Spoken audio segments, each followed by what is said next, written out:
I want to thank Governor Pritzker, of course, Lieutenant Governor Stratton, and Chairwoman Hernandez. Most importantly, I want to thank the patriots behind me. You know, patriotism means standing up for our Constitution in this time when it's under assault from people throughout this country, including our President of the United States. Let me tell you something, though. You heard it from the governor. Democrats are fighting back. We're not rolling over. And I've been saying to these Texas Republicans, if you want a showdown, well, you're going to get a showdown. And here it is right now here in Illinois. Unlike Texas Republicans who held just one hearing on flood response, but 8 hearings on rigging maps, Texas Democrats are doing their damn jobs. They're standing up for the Constitution. They're standing up for the democracy. They're standing up for the voices of their constituents. There is nothing more American than calling out corruption, blasting bullies who seek to harm others, and defending democracy and the will of the voters. We are here on the eve of the 60th anniversary of the Voting Rights Act to once again stand up for fairness and justice.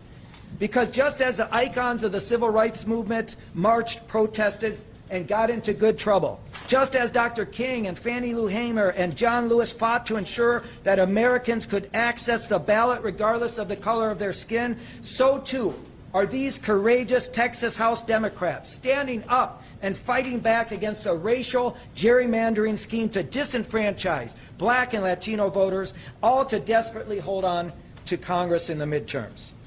I am here because the DNC is standing shoulder to shoulder with them every single step of the way. And let me tell you something. We are supporting them not because it's a political fight, although it is, not because it's a necessary fight, although it is.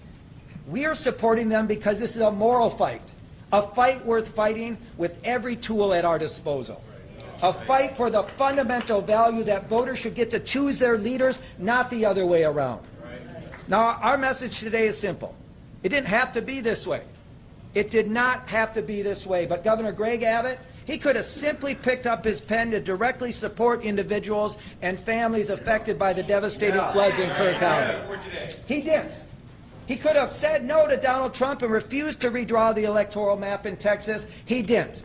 It's clear that Republicans would rather play politics with our elections than support flood victims. They'd rather cheat than try to campaign on their failing record, a failing record which, by the way, includes voting for Trump's budget bill, which rips away health care for up to 1.7 million Texans.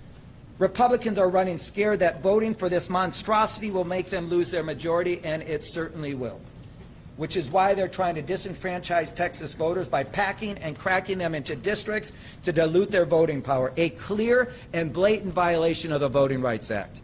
Now, I want to be very clear about this. The Trump-Abbott gerrymander is a test case for the rest of the country. What Republicans are trying to do in Texas is a model for other red states to lie, cheat, and steal their way to victory. They don't give a damn about the will of voters or their needs. In fact, they'd rather bend the knee to Donald Trump in Washington, D.C. than advocate for Texas. It's insulting, it's shameful, and it's wrong. And as I've said, Democrats are going to fight this tooth and nail, and until the will of the voters is respected. This is not the Democratic Party of your grandfather, which would bring a pencil to the knife fight.